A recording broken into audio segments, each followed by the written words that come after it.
तो नेक्स्ट देख लेंगे यहाँ पे financial statement for not for profit organisation, यानी वित्तीय विवरण किसके लिए है, अलाभकारी संस्थाओं के लिए।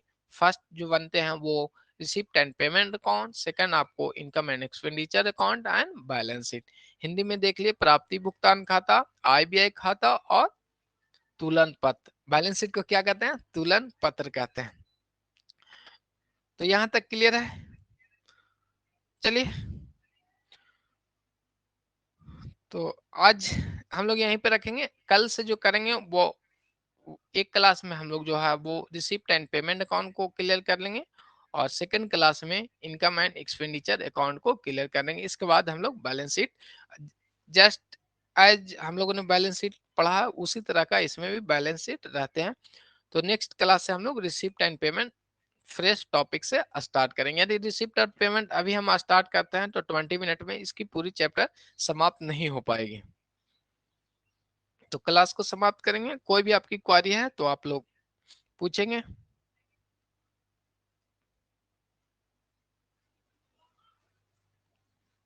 चलिए, तो किन्हीं को कोई क्वेरी है तो पूछ लेंगे। तो कल से हम लोग पढ़ेंगे receipt and payment account next class में। तो ध्यान रखेंगे आप लोग,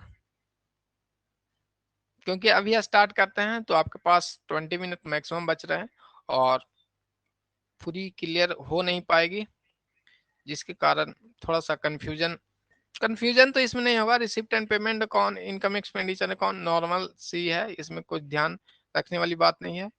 सर टाइम कम है और टाइम कम है, वही हम कर रहे हैं। जैसे कल फ्रेश स्टार्ट करेंगे तो ओवरऑल हम लोग इसे पढ़ लेंगे और ओवरऑल फिर से रिवीजन भी रिसिप्ट एंड पेमेंट अकाउंट को कर लेंगे। तो क्लास या सिलेबस समाप्त करने के लिए पर्याप्त टाइम है। अभी तक नोटिफिकेशन नहीं आया और सरकार जो नई गठन हुई है उसमें भी ये उलझा हुआ, तो सिलेबस समाप्त हो जाएगी अकाउंटिंग, इसमें कोई दिक्कत आपकी नहीं होगी। जो मेजर मेजर पॉइंट आपके बचे हुए हैं वही आपको बचे हुए हैं।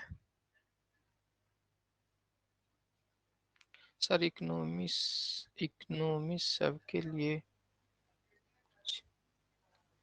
सर इकोनॉमिक्स सबके लिए कुछ, मिश्रा जी समझ में नहीं आया क्या लिखे हैं। इकोनॉमिक्स सबके लिए कुछ, क्लियर क्लियर कमेंट करके लिखें। या इकोनॉमिक्स की क्लास की बात कर रहे हैं तो वो क्या क्या पढ़े बताए, अच्छा क्या पढ़े वो बताएं। तो अभी तो देखिए आपका नोटिफिकेशन नहीं है तो इतना ही आप लोग करेंगे कि जो 11 12 की जो आपकी इकोनॉमिक्स की बुक है उससे आप लोग टॉपिक कवर करके रखेंगे। जो बिस्टी ऐसा समिष्टि ऐसा था, यानी माइक्रो और मैक्रो इकोनॉमिक को कवर करके रखेंगे। तो उम्मीद है इन दोनों जो पॉइंट है उससे आपको 50% इकोनॉमिक कवर आएगी और जैसे ही नोटिफिकेशन आएगा तो ओवरऑल उन सभी टॉपिक को भी कवर कर लीजिएगा।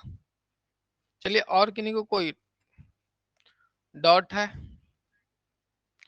तो अकाउंटिंग जो है वो हम क्लियर करके, यदि टाइम मिला तो आपके लिए इकोनॉमिक्स की भी देखेंगे। कुछ पॉइंट अगर बचेगा तो हम आपको एप्लीकेशन पे ही करा देंगे आप सभी को, लेकिन आप अपने से सभी चीजों को ध्यान में रखेंगे,